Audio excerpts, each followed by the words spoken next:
সরকারের বিভিন্ন উন্নয়ন, বিভিন্ন সহযোগিতা অর্থনৈতিকভাবে করে আসছেন। তাই আমরা তাকে দীক্ষা জানাই। এই ভালো কাজের জন্য সে অন্যায় রুখে দাঁড়াইছে। এই অন্যায়ের প্রতিবাদ যাতে সংশ্লিষ্ট যত অভিযোগ দিয়েছে মন্ত্রণালয়, এর জন্য আমরা তাকে নিন্দা জানাই এবং বিচারের আওতায় নেওয়া উচিত। গাজীদের পক্ষ থেকে স্বতঃস্ফূর্তভাবে সকল মুরব্বী আমরা একত্রিত হয়েছি যে কাজিরায় কোনো উন্নয়ন হয় নাই, আজকের একটি রাস্তার নির্মাণ কাজের জন্য বাধাগ্রস্ত করছে। তাই আওয়ামী লীগের এই কুচক্র বিভিন্ন মহলে এরা এরকম ষড়যন্ত্র করে। এই ষড়যন্ত্র থেকে সমস্ত লোককে ঐক্যবদ্ধভাবে মোকাবেলা করার জন্য আহ্বান জানাই।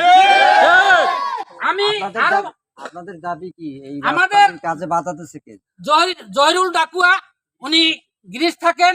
যেহেতু এই এলাকায় উনি কখনো আসেন না, উনি একজন মুসলমানের সন্তান হয়ে একটা খ্রিস্টান রাষ্ট্রে এবং খ্রিস্টান বিবাহ করে, সেখানে অনেক অর্থের প্রভাবশালী।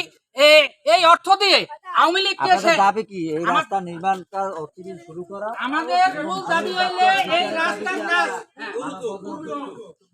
হ্যাঁ, আমরা দাবি করছি যে এই কাজটি যাতে অবিলম্বে হয় এবং এই জন্যই আমরা শুরু করার জন্য মানববন্ধন করছি। শহীদ ডাকুয়ার বিচার চাই, অন্যায়ভাবে প্রতিবাদ করছে, বিচার চাই। যাতে এই রাস্তাটি সম্পূর্ণভাবে হয়, এটা আমাদের প্রথম দাবি।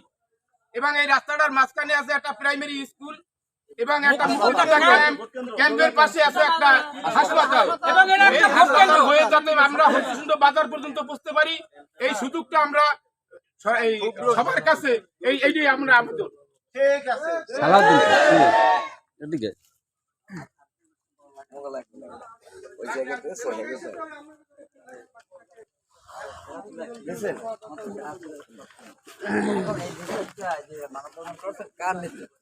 এনার নেতৃত্ব এলাকা